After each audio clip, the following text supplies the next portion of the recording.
ರಾಧಿಕಾನ್ ಈಗ ನೋಡ್ಕೊಳ್ತಾ ಇದೀವಲ್ಲ, ಇದಕ್ಕಿಂತ ಚೆನ್ನಾಗಿ ನೋಡ್ಕೋಬೇಕು.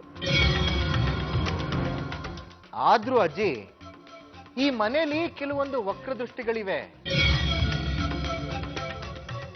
ಅದರಿಂದ ನಮ್ಮ ರಾಧಿಕನ್ನ ಹೇಗಾದ್ರೂ ಕಾಪಾಡಬೇಕು. ಯಾವ ವಕ್ರ ದೃಷ್ಟಿನೂ ಅವಳ ಮೇಲೆ ಬೀಳಲ್ಲ ವಿವೇಕ್. ಅವಳಿಗೆ ನಮ್ಮೆಲ್ಲರ ಪ್ರೀತಿ ಬಲ, ದೈವ ಬಲ ಇದೆರಡು ಅವಳ ಜೊತೆಲೇ ಇದೆ. ಅಜ್ಜಿ, ರಾಧಿಕೊಂದು ಊಟ ಆಯ್ತಾ? ಆಯ್ತು ಕಣೋ. ಅವಳಿಗೆ ಹಣ್ಣು ಕೊಟ್ರಾ? ಆಗ್ಲೇ ಆಯ್ತು ಕಣೋ. ಅಯ್ಯೋ, ಮರ್ತೇ ಬಿಟ್ಟೆ ನೋಡು. ಏನಜ್ಜಿ ನೀವು, ಇಂಥ ಟೈಮ್ನಲ್ಲಿ ರಾಧಿಕಂಗೆ ಯಾವ ಕುಂದುಕೊರತೆಗಳು ಆಗ್ಬಾರ್ದು ನೋಡಿ. ಅದಕ್ಕೆ ಅಂತ ಅವಳಿಗೆ ಇಷ್ಟವಾದ ಹಣ್ಣು ಹಂಪಲು ಎಲ್ಲ ತರಿಸಿಟ್ಟಿದೀವಿ. ನೀವು ನೋಡಿ, ಮೊದಲು ಹೋಗಿ ಇವಾಗ ರಾಧಿಕಂಗೆ ಹಣ್ಣುಗಳನ್ನ ಕೊಡಿ. ಸರಿ ಕಣೋ.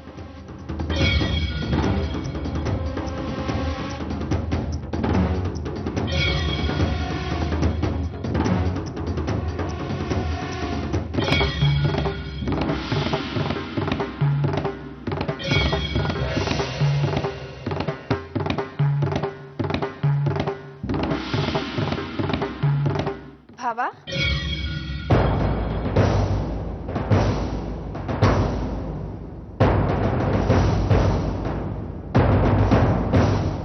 ನೀವೊಂಥರ ಪುಣ್ಯಕೋಟಿ ಇದ್ದ ಹಾಗೆ. ತುಂಬಾ ಒಳ್ಳೆ ಮನಸ್ಸು. ಈ ಮನೆ ಹಿರಿ ಮಗ ನೀವು. ನಿಮಗಾಗದೆ ಇರೋದು ವಿಶ್ವಕ್ಕಾಯ್ತಲ್ಲ ಅಂತ ಖುಷಿ ಪಡ್ತಾ ಇದ್ದೀರಾ. ನಿಮ್ಮನ್ನ ನೋಡಿ ಖುಷಿ ಪಡ್ಬೇಕೋ ದುಃಖ ಪಡ್ಬೇಕೋ ಒಂದು ಗೊತ್ತಾಗ್ತಿಲ್ಲ. ಅಲ್ಲ ಬಾಬಾ, ಅಣ್ಣಂಗಾಗದೆ ಇರೋದು ತಮ್ಮಂಗಾಯ್ತಲ್ಲ ಅಂತ ಜನ ಆಡ್ಕೊಳಲ್ವಾ? ಅಲ್ಲ, ಅದ್ರ ಕಲ್ಪನೆ ಕೂಡ ನಿಮಗಿಲ್ವಲ್ಲ ಅಂತ. ನಿಮಗೂ ಒಂದು ಸ್ವಂತದ್ದು ಮಗು ಬೇಕು ಅಂತ ಯಾವತ್ತೂ ಅನ್ಸೇ ಇಲ್ವಾ?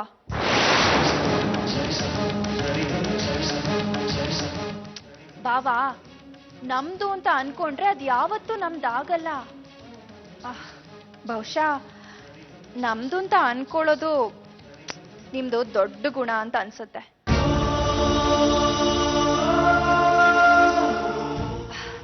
ಹಾಗಂತ ಅನ್ಕೊಳ್ಳೋದು ನಿಮ್ಮ ದೊಡ್ಡ ಗುಣ ಇರ್ಬೋದು. ಜನ ಮಗು ಆಗ್ಲಿಲ್ಲ ಅಂದ್ರೆ ಬರೀ ರಮ್ಯಕ್ಕನ್ ಮಾತ್ರ ಆಡ್ಕೊಳ್ಳಲ್ಲ, ನಿಮ್ಮ ಮೇಲೂ ಅನುಮಾನ ಪಡ್ತಾರೆ.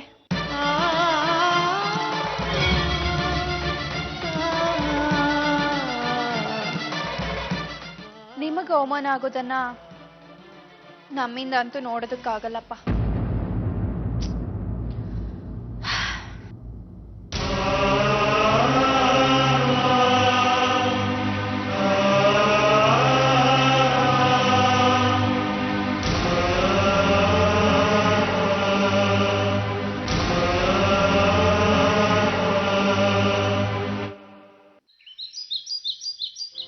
ಆ ಚೌಲ್ಟ್ರಿದು ಕೆಲವೊಂದು ರಿನೋವೇಟ್ ಮಾಡಬೇಕು ಅಂತ ಫಂಡ್ಸ್ ಬೇಕು ಅಂತ ಹೇಳಿದ್ದಾರೆ.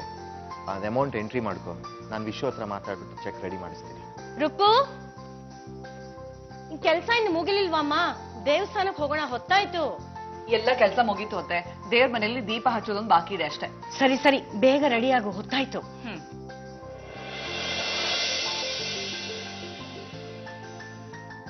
ರಮ್ಯಾ, ಅಜ್ಜಿ ಅಮ್ಮನ ಜೊತೆ ನೀನ್ ದೇವಸ್ಥಾನಕ್ಕೆ ಹೋಗಲ್ವಾ? ವಿವೇಕ್, ದೇವಸ್ಥಾನಕ್ಕೆ ಹೋಗೋದ್ರಿಂದ ನಮ್ ಹಣೆ ಬರ ಏನು ಚೇಂಜ್ ಆಗಲ್ವಲ್ಲ? ಹೋದ್ರು ಅಷ್ಟೇ, ಬಿಟ್ರು ಅಷ್ಟೇ, ಏನು ಪ್ರಯೋಜನ ಇಲ್ಲ. ರಮ್ಯಾ, ವಿವೇಕ್, ನಾನು ಎಲ್ಲಿಗೂ ಹೋಗಲ್ಲ. ನೋಡು, ಇಷ್ಟು ಹಠ ಒಳ್ಳೇದಲ್ಲ. ವಿವೇಕ್, ಸುಮ್ನೆ ಯಾಕೆ ಅವಳ ಹತ್ರ ವಾದ ಮಾಡ್ತೀಯಾ? ಅವಳು ದೇವಸ್ಥಾನಕ್ಕೆ ಬರಲ್ಲ ಅಂತ ನಿನಗೆ ಗೊತ್ತಿಲ್ವಾ? ಸುಮ್ನೆ ಜಗಳ ಮಾಡ್ಬೇಡಿ, ಬಿಡಿ. ರಾಧಿಕಾ, ರಾಧಿಕಾ, ಬಂದೆ ಅಜ್ಜಿ. ವಿಶ್ವ ಎಲ್ಲಮ್ಮ, ಬೇಗ ಅವ್ನ್ ಕರಿ, ದೇವಸ್ಥಾನಕ್ಕೆ ಹೊರಡೋಣ, ಲೇಟ್ ಆಯ್ತು. ಸರಿ ಅಜ್ಜಿ. ಹಾಯ್.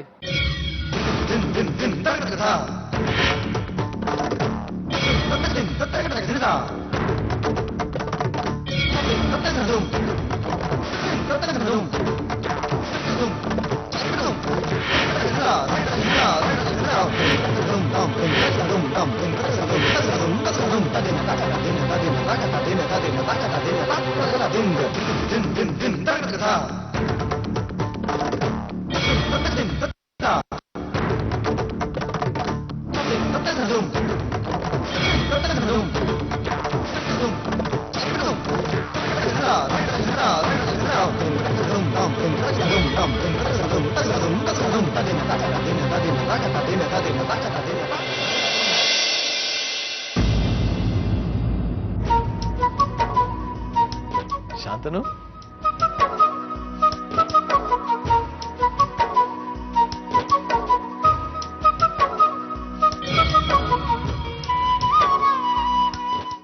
ಶಾಂತನು, ಇದೇನಿಲ್ಲೇ ನಿಂತ್ಬಿಟ್ರಿ? ಕೈಯಲ್ಲಿ ಬೊಕ್ಕೆ ಬೇರೆ ಇದೆ.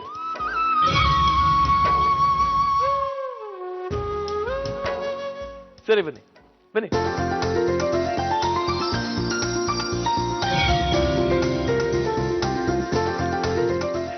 ಬನ್ನಿ ಕೂತ್ಕೊಳ್ಳಿ. ಅರೆ ಶಾಂತನು, ಹೇಗಿದ್ಯಪ್ಪ? ಚೆನ್ನಾಗಿದ್ದೀನಮ್ಮ.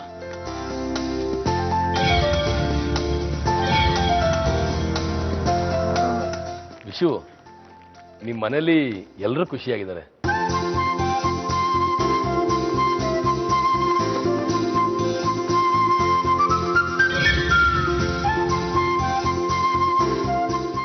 ಅದರಲ್ಲೂ ನೀವು ಸಂತೋಷವಾಗಿರೋದನ್ನ ನೋಡಿ ನನಗೆ ತುಂಬಾ ಖುಷಿ ಆಯ್ತು. ನೀವು ಹೀಗೆ ಸಂತೋಷವಾಗಿರ್ಲಿ ಅಂತ ಆ ಭಗವಂತನಲ್ಲಿ ಬೇಡ್ಕೊಂತ.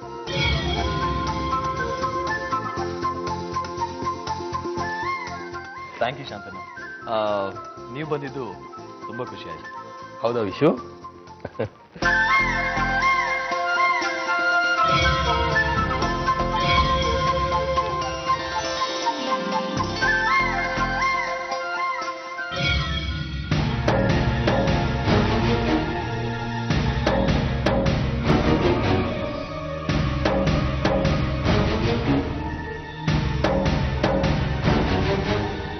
ಯಾಕೆ ಅಂತ ಯೋಚನೆ ಮಾಡ್ತಾ ಇದ್ದೀರಾ? ನೀವು ತಾಯಿ ಆಗ್ತಾ ಇದ್ದೀರಲ್ಲ, ಅದಕ್ಕೆ.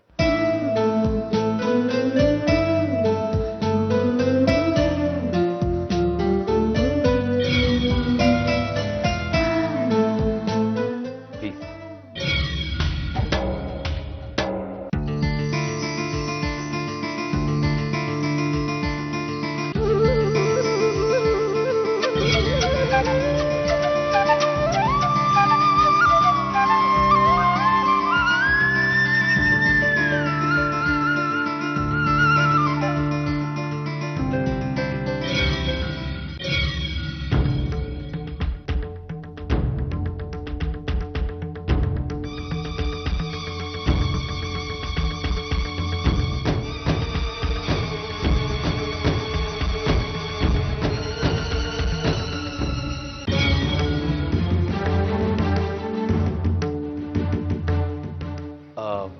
ಶಾಂತನು,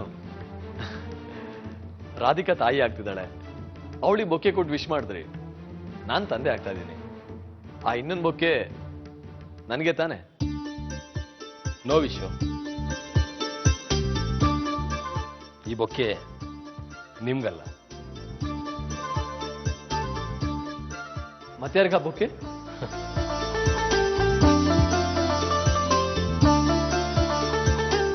ಅಜ್ಜಿ, ದಿಸ್ ಈಸ್ ಫಾರ್ ಯು.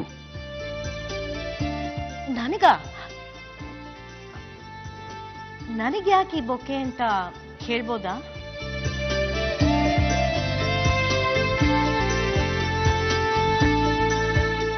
ನೀವು ಮುತ್ತಜ್ಜಿ ಆಗ್ತಿರೋ ಖುಷಿಗೆ ನಾನು ನಿಮ್ಗೆ ಬೊಕ್ಕೆನ ಕೊಡ್ತಾ ಇದ್ದೀನಿ.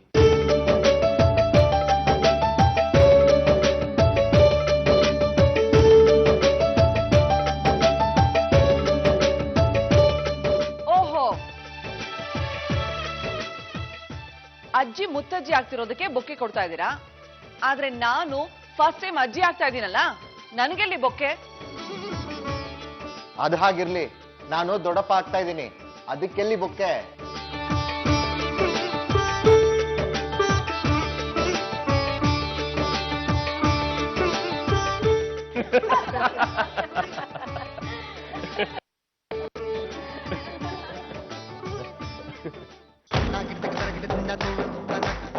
ಇವತ್ತಿನ ನಿಮ್ಮೆಲ್ಲರ ಇಷ್ಟೊಂದು ನಗುವಿಗೆ ನಾಳೆ ಅಳುವಿನ ಕಂದಾಯ ಖಂಡಿತ ಕಟ್ಟುತ್ತೆ. ನೋಡ್ತಾ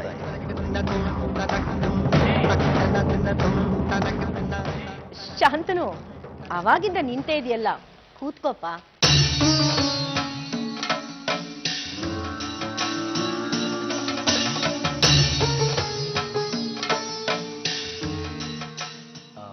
ಅಮ್ಮ, ಶಾಂತನು ಯೋಚನೆ ಮಾಡ್ತಿರೋದು ನೋಡಿದ್ರೆ ಈ ಮನೇಲಿ ಇರೋರ್ಗೆಲ್ರಿಗೂ ಒಂದೊಂದು ಗಿಫ್ಟ್ ಕೊಡೋ ಹಾಗೆ ಕಾಣಿಸ್ತಾ ಇದೆ. ಹಾಗೇನಿಲ್ಲಪ್ಪ, ಆದ್ರೆ ನನಗೊಂದು ಆಸೆ ಇದೆ. ಅಂಥದ್ದೇನಪ್ಪ ನಿನ್ ಬಸ್ರಿ ಬೈಕೆ? ಏನಿಲ್ಲ ಅಜ್ಜಿ, ವಿಶೂರಾಧಿಕಾ ಮಗುಗೆ ನಾನೇ ಹೆಸರಿಡೋಣ ಅಂತ.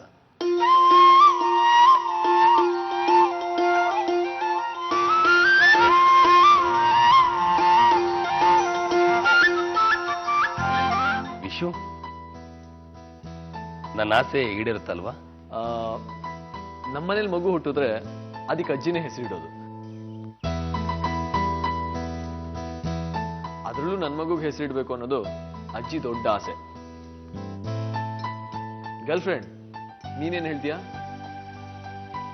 ಇಲ್ಲಪ್ಪ, ನನ್ ಮರಿ ಮಗನಿಗೆ ನಾನೇ ಹೆಸರಿಡ್ಬೇಕು.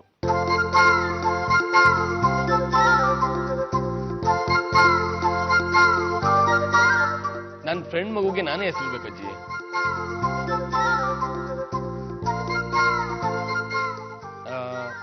ಒಂದ್ ಕೆಲಸ ಮಾಡೋಣ, ನಾನ್ ನಿಮ್ಮ ಮೊಮ್ಮಗ ಅಲ್ವಾ? ಹೌದು, ಅದಕ್ಕೇನಿವಾಗ? ಹಾಗಾದ್ರೆ ನನ್ನ ಮಗುಗೆ ನೀವ್ ಹೆಸರಿಡಿ, ಸರಿನಾ? ಹಾಗಾದ್ರೆ ಸರಿನಪ್ಪ.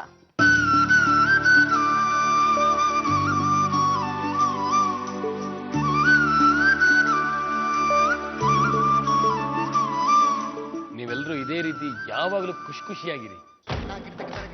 ಆಗಾಗ ನೋವನ್ನ ನಾನು ಕೊಡ್ತಾ ಇರ್ತೀನಿ.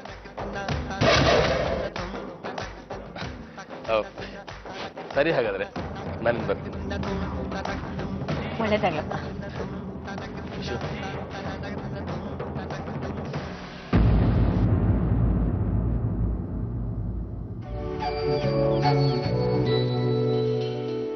ಏನ್ ದೇವಕ್ಕೆ ಇಷ್ಟೊಂದು ತಡ ಮಾಡ್ತೀಯ ನೀನು? ಅಲ್ಲ ರೀ, ನಮ್ ರಾಧಿಕಂಗ್ ಇಷ್ಟ ಅಂತ ಕೋಡ್ಬಳೆ ಕೊಬ್ಬರಿ ಮಿಠಾಯಿ ಎಲ್ಲ ಹಾಕಿಡ್ತಾ ಇದ್ದೆ.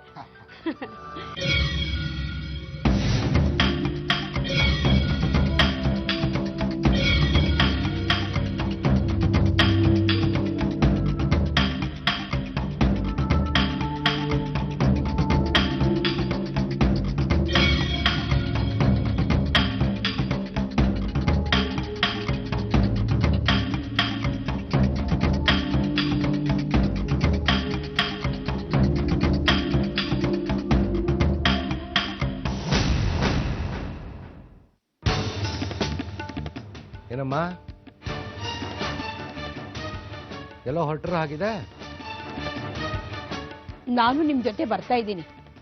ನಾನು ರಾಧಿಕಳೆ ನೋಡ್ಬೇಕು. ಏನು ರಾಧಿಕನ ಮೇಲೆ ಪ್ರೀತಿ ಉಕ್ಕಿ ಹರಿತಾ ಇದೆಯಲ್ಲ? ನೀನ್ ಅಲ್ಲಿಗೆ ಬರೋದು ಬೇಡ, ನಾವಿಬ್ರು ಹೋಗಿ ನೋಡ್ಕೊಂಡು ಬರ್ತೀವಿ, ಸಾಕು. ಏನೋ ಇದು, ನಾನ್ ಪ್ರತಿ ಸಾರಿ ಹೊರಟು ನಿಂತಾಗ್ಲೂ ಬೇಡ ಅಂತ ಹೇಳ್ತೀಯಲ್ಲ. ನಾನ್ ರಾಧಿಕನ್ ನೋಡ್ಬಾರ್ದಾ? ಓಹೋ, ನಿನಗೆ ರಾಧಿಕಾ ಮೇಲೆ ಪ್ರೀತಿ, ವಿಶ್ವಾಸ, ಅಭಿಮಾನ ಇದೆಲ್ಲ ಇದ್ದಕ್ಕಿದ್ದ ಹಾಗೆ ಬಂದಾಗಿದೆ. ಅಮ್ಮ, ನೀನಲ್ಲಿ ಯಾರನ್ನು ನೋಡಕ್ಕೆ ಬರ್ತಾ ಇದೆಯಾ ಅಂತ ನನಗೆ ಚೆನ್ನಾಗಿ ಗೊತ್ತು. ನೀನ್ ಅಲ್ಲಿಗೆ ಬರೋ ಅಗತ್ಯ ಇಲ್ಲ, ಮನೇಲಿರು. ಏನೋ ಏನೋ ನಿನಗೆ ಗೊತ್ತಿರೋದು? ಪ್ರತಿದಿನ ಒಂದೇ ತರ ಇರೋದಿಲ್ಲ. ನಾನು ಇವತ್ತೋ ನಾಳೆನೋ ಸಾಯೋಳು. ನನ್ ಮೊಮ್ಮಗಳು ಗರ್ಭಿಣಿಯಾಗಿದ್ದಾಳೆ. ನಾನು ಅವಳನ್ನ ನೋಡೋದಕ್ಕೆ ಬರ್ಬಾರ್ದೇನೋ? ಓಹೋ, ಇವ್ರು ಆಡ್ತಾ ಇರೋ ಮಾತು, ಇವ್ರದ್ದು ಮುಖಚರ್ಯೆ ಎಲ್ಲ ಈ ಮುಖ ಅನ್ನೋ ಪ್ರತಿಬಿಂಬದಲ್ಲಿ ಬಹಳ ಚೆನ್ನಾಗಿ ಗೊತ್ತಾಗ್ತಾ ಇದೆ. ಅಮ್ಮ, ನಿನ್ನ ಪ್ರೀತಿ, ನಿನ್ನ ವಿಶ್ವಾಸ, ನಿನ್ನ ಅಭಿಮಾನ ಇದ್ಯಾವುದು ರಾಧಿಕನಿಗೆ ಅಗತ್ಯ ಇಲ್ಲ.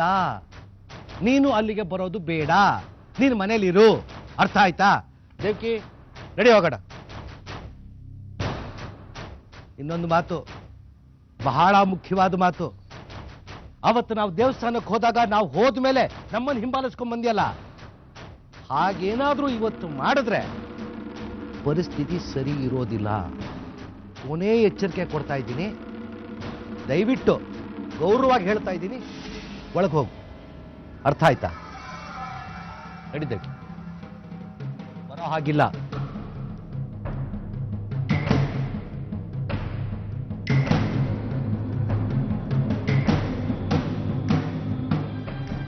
ಹೋಗಿ ಮಗಳ ತೊತ್ತಲ್ ಹೆರಿಗೆ ಮಾಡಿಸ್ಬೇಕು ಅಂತ ಸಂತೋಷದಲ್ಲಿ ಮೆರಿತಾ ಇದ್ದೀರಿ ಅಲ್ವಾ? ಈ ಸಂತೋಷ ಎಷ್ಟು ದಿನ ಇರುತ್ತೋ ನಾನು ನೋಡ್ತೀನಿ.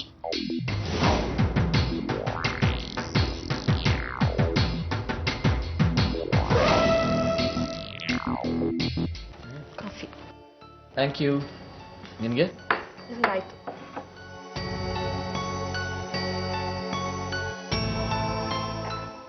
ಸೂಪರ್. ರೀ, ನಾನು ನಿಮ್ಮ ಹತ್ರ ಒಂದು ವಿಷಯ ಕೇಳಬೇಕಾಗಿತ್ತು. ಏನ್ ರಾಧಿಕಾ? ಅದು ರೀ, ನೀವು ಶಾಂತನು ನೋಡಿದ್ರೆ ಅಷ್ಟೊಂದು ಕೋಪ ಮಾಡ್ಕೋತಾ ಇದ್ರಿ. ಅವ್ರನ್ನ ಕಂಡ್ರೆ ನಿಮಗೆ ಬೇಜಾರಾಗ. ಅಂಥದ್ರಲ್ಲಿ ಇವತ್ತು ಅವ್ರ ಜೊತೆ ಅಷ್ಟೊಂದು ಆತ್ಮೀಯವಾಗಿ ನಡ್ಕೊಂಡ್ರಲ್ಲ, ನನಗೆ ಆಶ್ಚರ್ಯ ಆಯ್ತು ರೀ.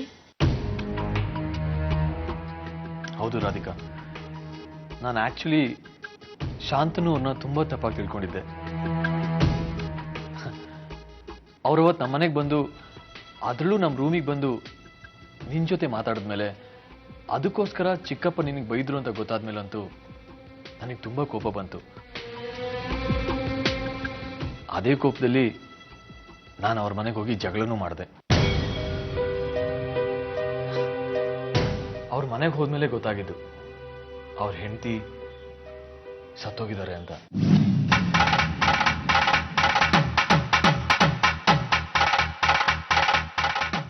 ಏನ್ ಹೇಳ್ತಿದ್ದೀರಾ ನೀವು? ಅವ್ರಿಗೆ ಮದುವೆ ಆಗಿತ್ತಾ? ಅಷ್ಟೇ ಅಲ್ಲ ರಾಧಿಕಾ, ಅವ್ರ ಹೆಂಡತಿ ಹೆಸರೇನು ಗೊತ್ತಾ? ರಾಧಾ ಅಂತ. ಅವ್ರು ನೋಡೋದಿಕ್ಕೆ ದಿಟ್ಟೋ ನಿಂತರನೇ ಇದ್ರು.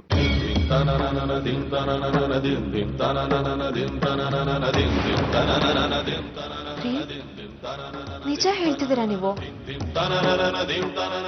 ಹೌದು ರಾಧಿಕಾ, ಅವ್ರ ರೂಮ್ ತುಂಬಾ ಅವ್ರ ಹೆಂಡತಿದೇ ಫೋಟೋಗಳು.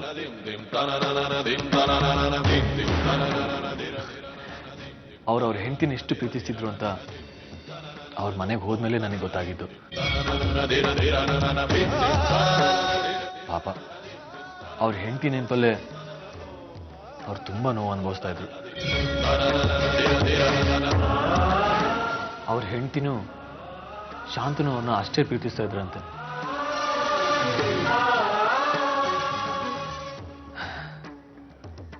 ನೋಡ್ದೆ ರಾಧಿಕಾ, ಆ ದೇವರು ತುಂಬಾ ಪ್ರೀತಿಸೋರ್ನ ಎಷ್ಟು ಬೇಗ ದೂರ ಮಾಡ್ತಾನೆ ಅಂತ.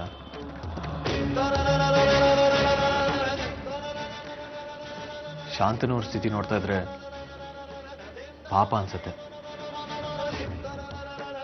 ಅದಕ್ಕೆ ಹೇಳೋದು, ಮನುಷ್ಯನ ಮುಖ ನೋಡಿ ಗುಣ ಅಳಿಬಾರ್ದು ಅಂತ. ಅವ್ರ ಮನಸ್ಸಲ್ಲಿ ಎಷ್ಟು ನೋವಿತ್ತು ಅಂತ ನನಗೆ ಆಮೇಲೆ ಅರ್ಥ ಆಯ್ತು.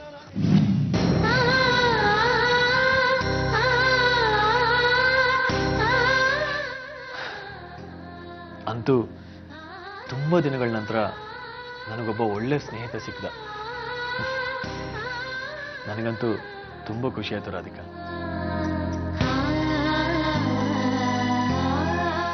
ರೀ, ನನಗೆ ನಿಮ್ಮಿಬ್ರು ನೋಡಿ ತುಂಬಾ ಖುಷಿ ಆಯ್ತು. ಶಾಂತನವರು ಅವ್ರ ಮನ್ಸಲ್ಲಿ ಅಷ್ಟೊಂದು ನೋವಿಟ್ಕೊಂಡು ಅವರು ನಗ್ನಗ್ತಾ ಬೇರೆಯವ್ರನ್ನೂ ನಗಿಸ್ತಾ ಇರ್ತಾರಲ್ಲ, ಅವ್ರು ನೋಡಿದ್ರೆ ತುಂಬಾ ಸಂತೋಷ ಆಗುತ್ತೆ ರೀ.